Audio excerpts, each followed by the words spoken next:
Halo, selamat datang lagi di Relaktivitas. Balik lagi sama kita berdua, gua Arya dan dia Errol. Kita coba buat ngobrol lagi ya hari ini, malam ini dengan sebuah topik yang mungkin terdengar asing di beberapa telinga para remaja yang katanya sih bakal jadi penerus bangsa ini ya. Iya. Bukan katanya sih. Katanya memang seharusnya dan kewajibannya, ditambah lagi kita dari zaman SD selalu diiming-imingi dengan bonus demografi yang akan terjadi. Ternyata kita nggak pernah tahu apakah itu akan menguntungkan buat kita atau enggak ya. Atau kan cuma blank gitu Atau kan. blank atau cuma ternyata bonus demografinya justru menciptakan bonus pengangguran gitu, atau bonus permasalahan lingkungan dan lain sebagainya. Nah, mungkin itu akan sedikit menyerempet ke sana dan akan kita bahas. Tapi mari deh kita menjadi naif ya. Mungkin perlu kita ceritakan dulu ya tentang kesetimpangan antar daerah di Indonesia. Jadi kita sama-sama lahir di Pandeglang nih ya. Lahir di Pandeglang, sudah tahu juga dari kecil di kota yang sama, sekolah pun di kota yang sama juga, sama sampai ya kita merasakan betapa pahitnya ekonomi Pandeglang lah istilahnya. Nah, jadi ekonomi sebuah daerah itu tergantung dengan uang yang beredar di daerah tersebut. Yes. Misal di sebuah daerah terdapat uang sebesar 2,7 triliun misalnya. Nah, untuk meningkatkan ekonomi daerah tersebut, ya daerah tersebut harus menarik uang dari luar dong. Untuk meningkatkan ekonominya jadi 5, 6, 7 sampai sekian triliun, dan kemungkinan uang-uang tersebut dapat digunakan untuk membangun daerahnya sendiri. Baik. Nah, kita bisa lihat data dari Badan Pusat Statistik Daerah ya tentang Kabupaten Pandeglang. Ini data tahun 2019 sebetulnya tentang PDRB. Kalau belum tahu PDRB itu adalah pendapatan domestik. pendapatan domestik. R-nya apa? R-nya Itu B nanti itu, kalian pokoknya lihat di daerah. bawah ya. Intinya daerah lah. Intinya itu tuh adalah sebuah kalkulasi secara total tentang pendapatan daerah dari berbagai Penilaian sektor. secara daerah. Nah, kebetulan Pandeglang ini dia memang daerahnya itu daerah gunung ya. Betul. Masih banyak sekali perhutanan, masih ke selatan kita masih banyak sekali sawah dan ladang di situ. Lalu ke sebelah barat kita bisa lihat pantai-pantai bermekaran Pesisir, megah. kita luas dengan pesisir. Betul. Luas Pandeglang sendiri jauh luas dari ujung ke ujung, dari kota Pandeglang itu sendiri sampai ke kabupaten ke perbatasan ujung lain kulon sangat ya. luas. Sangat luas. Tapi di balik wilayah yang luas tersebut, ekonomi Pandeglang hanya terbatas di 1,9 triliun. Ya, dengan jangkauan area yang luas, dengan penduduk yang bisa dikatakan cukup banyak, tapi ternyata hanya menghasilkan 1,9 1,9 triliun. triliun. Wah, Itu pun hanya bertumpu pada 3 sektor nih. Perikanan, ya, kita udah tahu ada teluk ya, ya. tentu. Lalu yang kedua ada pertanian, Pertanian, yang ketiga ada perkebunan. Wah, Nah, sisanya ampas. Ya, Artinya tidak menyumbang secara signifikan terhadap PDRB daerah. dan ini sebenarnya menurut gua angka yang cukup mengejutkan. Karena kita sering diiming-imingi dan sering mendengar bahwa kita sebagai suatu daerah yang punya kaya akan banyak pengelolaan wisata dan lain sebagainya, tapi ternyata itu tidak menjadi bagian atau part yang penting dari pencapaian PDRB atau pencapaian penghasilan daerah kita. Sangat menyedihkan. Tahu nggak PDRB Kabupaten Bekasi tahun 2019 itu berapa? Gua nggak tahu, tapi yang jelas jauh lebih tinggi daripada kita. 297,8 triliun 297 rupiah. triliun dengan luas wilayah yang Ya yang segitu ya, gitu. sepetak kayak Ya sepetak kayak Karawang, Apa-apa. Cikarang, dan ya udah gitu loh. Langsung Bekasi Timur dan selesai gitu kan, langsung kotanya. Nah, itu tuh seperti bumi dan langit gitu kan. Itu seperti bumi dan langit. Nah, makanya untuk meningkatkan ekonomi daerah, artinya dari 1,9 ke 297 itu sangat amat jauh. Itu 200.000% lebih mungkin ya. Betul. Butuh waktu yang sangat lama dan butuh perjuangan yang sangat keras. Betul. Nyampe Maka oleh karena itu kita juga tahu sendiri kualitas SDM Pandeglang seperti apa, tidak mampu mengelola. Makanya mungkin kita perlu industrialisasi ya produk-produk dari Pandeglang ini. Artinya barang-barang mentah tadi tidak dioper ke wilayah lain, tapi kita produksi, mungkin bikin sarden atau mungkin bikin sebenarnya kita sayur-sayuran. punya potensi untuk hal tersebut, tapi sejauh ini untuk eksekusinya kayaknya nggak ada deh. Ya memang butuh sinergi antar pemerintah dan masyarakat itu sendiri sih.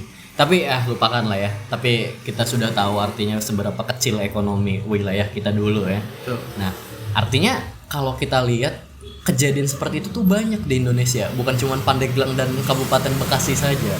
Ada di Jawa Tengah mungkin kabupaten mana, kabupaten A dengan kabupaten B itu beda jauh kesetimpangan. Jadi mungkin masalahnya ini adalah distribusi ekonomi yang tidak merata. Kalau kita bandingkan Jakarta dengan kota-kota di Eropa itu hampir sebanding. Dari gaya hidup, UMK, terus fasilitas segala macam. Tapi ketika kita bandingkan Kabupaten Pandeglang dengan kabupaten terpencil di negara lain, itu beda jauh. Nah, di situ ada masalah di bagian distribusi. Nah, sekarang gue pengen tanya deh, Rul, tentang lu tahu nggak sih tentang langkah-langkah konkret pemerintah terkait penanganan ekonomi pasca Covid kemarin? Nah, kita udah babak belur dong. Betul. Kemarin udah tahu sendiri. Nah, coba jelasin deh. Kalau menurut gue gini, yang gue baca yang gue perhatikan gitu dari sudut pandang gue ataupun dari segala sesuatu yang gue dengar tentang pengendalian perekonomian oleh pemerintah Indonesia khususnya pada masa pandemi itu ya terkesan tidak siap, terkesan berantakan, terkesan benar-benar tidak ada antisipasi sama sekali gitu.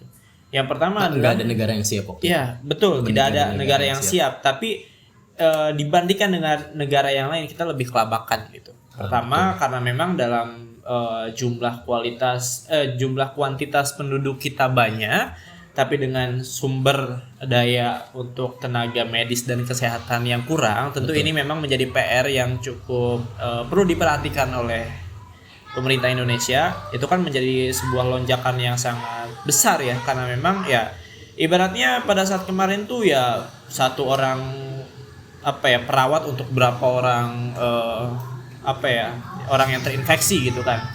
Itu dari segi kesehatan otomatis itu akan mempengaruhi ke dalam segi kekuatan ekonomi. Betul. Karena dengan banyaknya fasilitas yang ditutup, entah itu secara skala makro ataupun mikro yang ditutup, betul. Dengan kita yang menyelamatkan ataupun terselamatkan sebelumnya oleh UMKM, ternyata UMKM juga dipaksa untuk tutup atau dibatasi dan lain sebagainya.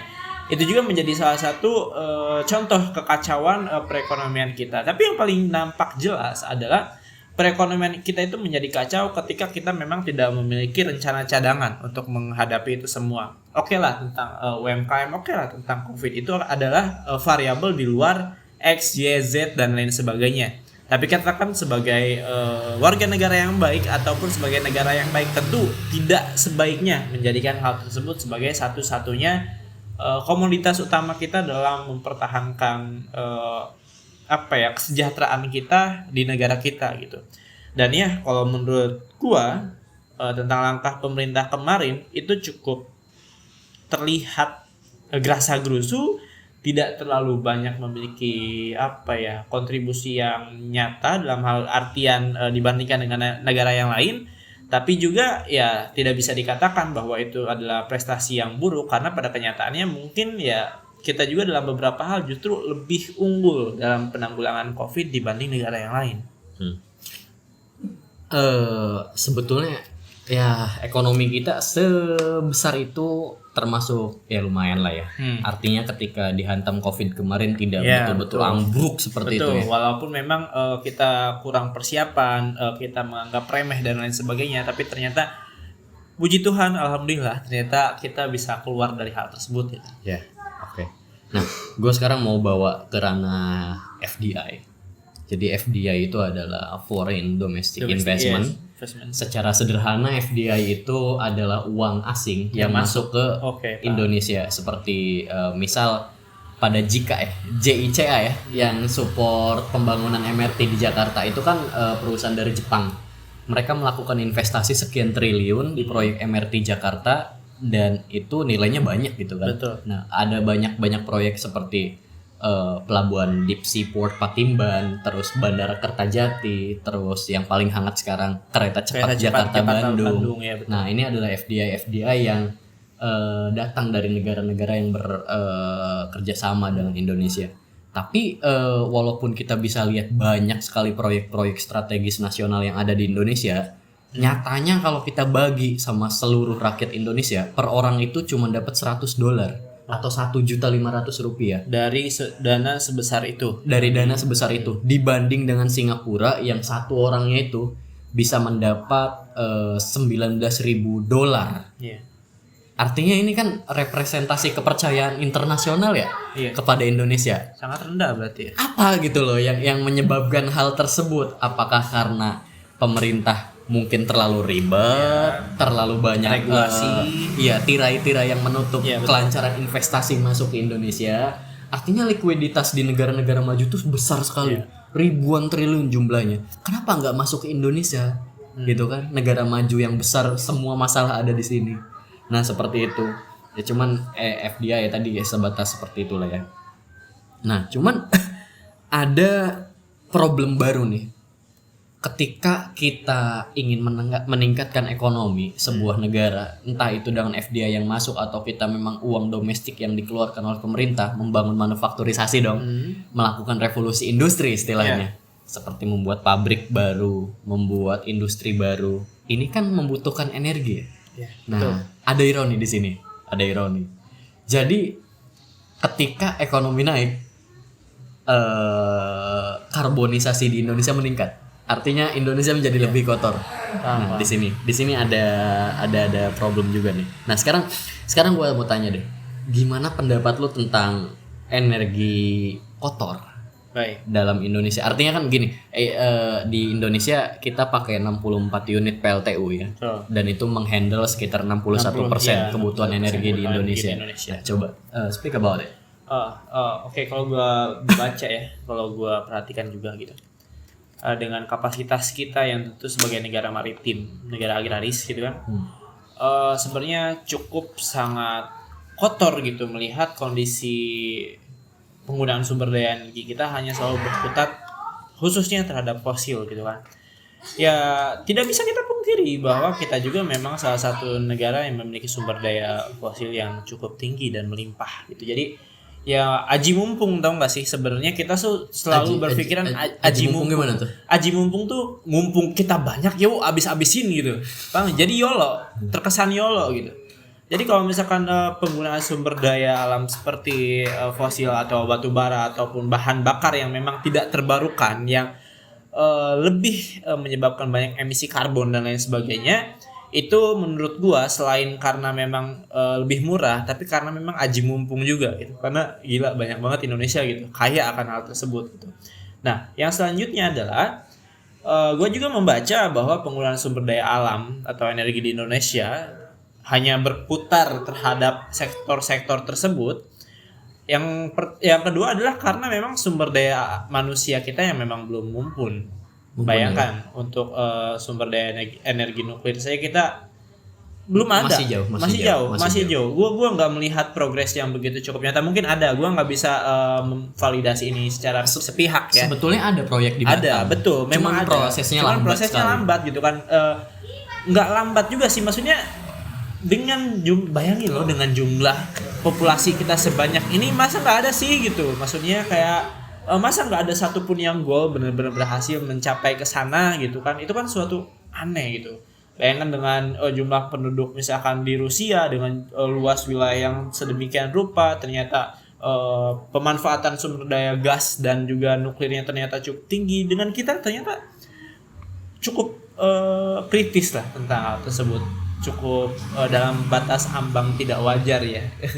Dan mungkin karena memang itu juga berbanding lurus dengan gelar-gelar atau para ahli di negara kita yang jarang tentang profesor sains, atau kan profesor dalam bidang agama, bidang sosial, hukum, ya, seperti itu kan. Bidang STEM-nya itu kita ya, betul. Sains, teknologi, engineering, dan matematiknya sangat kurang gitu kan. Itu yang kedua dari sumber daya manusia. Yang ketiga memang secara geografis, letak geografis kita, gua baca nih nggak memungkinkan untuk menggunakan energi terbarukan sebagai solusi.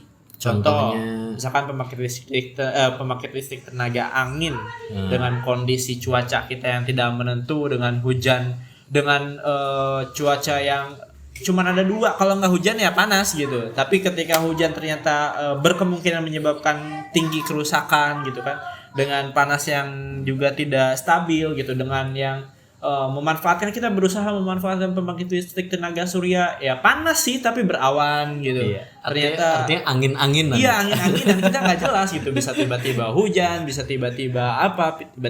Jadi nggak ada di mana musim tertentu kita benar-benar bisa menyerap secara maksimal gitu kan. Nggak ada musim panas yang benar-benar bisa kita gunakan dan maksimalkan gitu. Atau mungkin pembangkit listrik tenaga air yang ya kita bisa lihat sendiri gitu, bahwa debit air yang saat ini dihasilkan pun dari beberapa bendungan itu sudah cukup berkurang dan sudah cukup banyak sampah, dan ya bagaimana mau dimanfaatkan untuk keperluan mandi atau istilahnya yang kebutuhan ekonomi mikro kecil itu nggak bisa, apalagi untuk besar gitu. Sebetulnya ada hal lucu dari pembangkit listrik tenaga air ini. Apa? Sumber airnya itu ada di Papua, ada di Sulawesi, ada di Kalimantan, sedangkan yang butuhnya ada di Jawa. Ya, aneh, cukup aneh ya. Iya, ini juga bakal bisa ditarik ke migrasi kita yang sangat gak jelas nih. Ya, di mana Jawa ini penuh banget, semisal Jawa ini adalah perahu, mungkin sebentar lagi tenggelam gitu. Udah tenggelam. Ya. Tinggal nunggu balik. Iya. Ya itu sih kalau pandangan gua. Karena memang ada beberapa poin yang pertama aji mumpung ya. Yeah. Aji mumpung, kita kaya banget, Cok. Kita dari SD, dari kita bocil tuh selalu digadang-gadangkan bahwa orang luar negeri aja ngejajah kita karena kita kaya gitu, karena kita kaya sumber daya alam gitu, karena kita kaya rempah. Betul. Dan dengan kita mengetahui tersebut, bukannya kita menjaganya, tapi justru mengeksploitasinya dengan cara yang nggak baik gitu. Konyol gitu. Memang di situ konyol ya. Mungkin ya begitulah nikmatnya menjadi warga negara Indonesia ya. Masyarakatnya aneh, pemerintahnya aneh juga kan. Jadi ya all perfect. Oke. Tapi memang kalau kita maju ke ranah internasional nih ya, di samping dengan pemanfaatan energi kotor, artinya memang di tengah climate change is real. Artinya negara-negara dunia itu menekan Indonesia dan Brazil secara intensif. Kenapa? Karena kita tuh paru-paru dunia kan. Betul. Masih sering dengar kan? Indonesia itu paru-paru dunia. Jangan lupa ya, sampai sekarang masih gitu dibanding dengan sebelumnya. Walaupun kita dengan tinggi deforestasi, tapi dengan luas wilayah kehutanan yang masih luas ya kita masih bisa menyandang nama tersebut. Paru-paru dunia. Tapi ya tetap aja kalau dibabat terus kan konyol juga. Jadi ketika kita maju ke sidang ketika kita maju ke meja internasional, pasti kita dicecar. Why you cutting down your trees? You are the lung of the world gitu kan. Tapi di satu sisi ya cuman hutan yang bisa kita jual di sini. Nah makanya agak ironi memang ketika berbicara tentang teknologi, artinya nuklir kita butuh asistensi dari negara lain. Tapi ketika menyangkut teknologi, negara maju angkat tangan. I cannot give that technology to you. Kayak tidak bisa dipercaya. You're not eligible ya. Tidak punya integritas dalam mengelola tersebut gitu. Nah, makanya itu yang perlu kita tingkatkan. Artinya tidak bisa sebuah negara maju dengan mengesampingkan faktor ekonominya. Dan faktor ekonomi itu adalah penentu negara maju atau tidak. Kenapa? Mau meningkatkan pendidikan, kita butuh ekonomi. Mau meningkatkan kesehatan, kita butuh ekonomi. Mau meningkatkan sarana prasarana publik, kita butuh ekonomi. Maka kalau kita naifnya nggak apa-apa dah, ngerusak dulu dikit ya. Nanti ketika kita udah mulai tumbuh tinggi, baru kita pelan-pelan mendidik SDM agar jadi lebih ramah lingkungan. Apa ya istilahnya, kalau misalkan dalam dalam konteks psikologis ataupun kesehatan tuh ada di mana kita sengaja merusak bagian tertentu secara keseluruhan biar kita memperbaiki sel-sel yang rusak tersebut secara fokus gitu, biar diarahkan ke sana semua. Tapi ya mungkin ya tidak bisa berlaku ya dengan optimal ketika kita melihat sumber daya manusianya sendiri seperti apa gitu lah. Oke. Ya itu akan menjadi PR sih buat kita kayaknya. Artinya mungkin ada banyak problem lagi seperti transportasi massal yang masih kurang dan lain-lain. Tapi kita nggak bahas di video kali ini ya. karena mungkin akan terlalu panjang kalau itu bahas, mungkin bisa jadi 2,5 jam. Bahkan kita kalian mungkin bosen. bisa bahas ke white lies-nya Indonesia, mafia pemain bandar-bandar banyak batu sekali. bara ataupun Banyak energi sekali. kita seperti apa. Ini kita lagi berpikir naif guys. Jadi Iya. kita tuh berasumsi bahwa semua masyarakat di Indonesia baik gitu. Iya, Kita semua nggak ada pemerintah kok di Indonesia masyarakat. baik. Nggak ada kok pemerintah yang coba buat memonopoli perdagangan batu bara, nggak Iya, ada. Oligarki itu nggak ada. Iya, Dalam saat ini nggak ada. Jadi kita lagi berpikir gini ya. Pada kenyataannya kan kita gini. Iya. Jadi naik turun bener-bener dibanting. Tapi gini deh. Kita mari bertukar pikiran lah terakhir di video ini, dengan ruwetnya Indonesia, dengan payahnya SDM segala macam, kita tentunya nggak bisa playing victim dong. Yes. Kita nggak maju karena SDM kita Yes. rendah. Itu kita juga, Betul. itu kita yang membangun juga dan kita yang orangnya. bertanggung jawab. Betul seperti itu. Coba ceritain deh dalam sisi ekonomi dan juga energi dan juga transportasi. Lo ngebayangin Indonesia di 2045 tuh kayak gimana sih? Gua membayangkan Indonesia di 2045 ya, dengan pandangan atau vision gua yang cukup istilahnya sudut pandang baiknya gitu. Gua akan membayangkan Indonesia itu memiliki kekuatan yang cukup kuat, khususnya dalam sumber daya energi nikel atau listrik dan nikel, atau apa sih istilahnya yang cukup bisa dimanfaatkan dalam sumber daya energi tersebut gitu. Terus dengan sistem sosial yang justru akan menjadi lebih baik juga, dengan sistem perekonomian yang akan jauh lebih berputar. Tapi ya kita nggak bisa naif, itu semua bakal ditentukan oleh siapa pemimpin yang akan kita pilih, siapa orang-orang yang akan kita berikan tanggung jawab untuk mengelola tersebut gitu. Karena sekuat apapun kita berusaha, ya memang kemungkinan besarnya adalah bagaimana cara kita dipimpin gitu kan gitu. Cuman gue selalu berpikir optimis bahwa Indonesia ada berkemungkinan untuk menjadi salah satu negara yang merajai sumber daya ataupun pengelolaan sumber dayanya gitu. Tapi itu tidak jatuh dari langit ya. Betul. Kalau kita mau maju seperti itu tanggung jawab kita bersama guys. Tanggung jawab kamu yang nonton, tanggung jawab saya, dan tanggung jawab dia juga untuk memajukan Indonesia. Jadi jangan harap kalau kita rebahan-rebahan aja tiba-tiba Indonesia maju. Siapa yang mengerjakan semua proyek pembangunan ini kalau bukan kita? Betul. Jadi jangan pernah berhenti belajar, jangan pernah berhenti memaparkan diri pada informasi yang baik, bermanfaat, dan jangan lupa meningkatkan literasi. Ayo kawan-kawan. Jangan lupa untuk subscribe ya, karena itu bisa menjadi salah satu jalan kalian untuk menemukan kebenaran meskipun tidak berasal dari orang yang benar gitu. Nah, seperti itu. Ya, dan ya Ambil baiknya, buang buruknya. Kalian boleh like video ini dan nggak boleh dislike. Kalau kalian nggak suka sama video ini, kalian pencet tombol like. paksa aja terus, Nggak dan bisa. kalian sampaikan pokoknya keluh kesah Bagus kalian ini. seperti apa Di kolom komentar. gitu. Oke. Thank you Dan, very much and then have a good day. Ya, dan ya cukup sekian untuk video kali ini. Semoga kita dapat bertemu di aktivitas yang datang. Terima kasih. Bye bye.